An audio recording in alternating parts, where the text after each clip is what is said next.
భార్య: నా భర్త నుంచి విడాకులు కావాలి సార్. జడ్జి: ఎందుకు?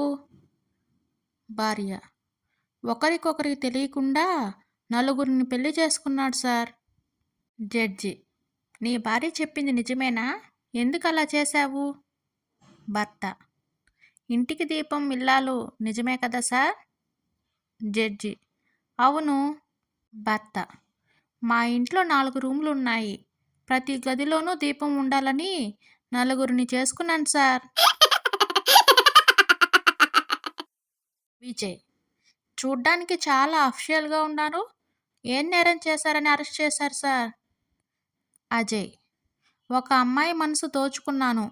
అది తెలిసి వాళ్ళ నాన్న కేసు పెట్టాడు. విజయ్: ఏంటండి ఈ దారుణం? దోచుకోవడం ఆర్ట్. ఆ మాత్రానికి ఆర్టిస్టులను అరెస్ట్ చేస్తారా?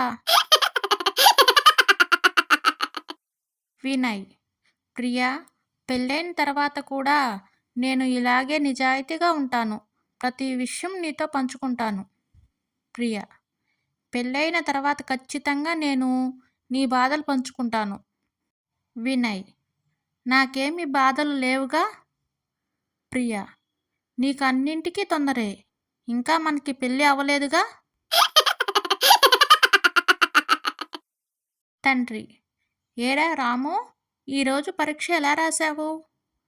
రాము: పరీక్షలో అన్నీ నాకు తెలియని ప్రశ్నలే ఉన్నాయి నాన్న. తండ్రి: అయితే మరేం రాశావురా?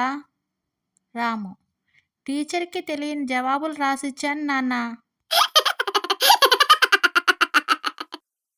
ప్రియా: రమేష్, నా ఫోన్ మా అమ్మ దగ్గర ఉంది.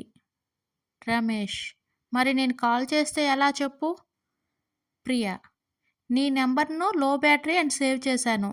నీ ఫోన్ వచ్చినప్పుడల్లా ఇదిగో అమ్మ నీ ఫోన్, ఛార్జింగ్ పెట్టుకో, లో బ్యాటరీ అని వస్తుంది అని తెచ్చిస్తుంది.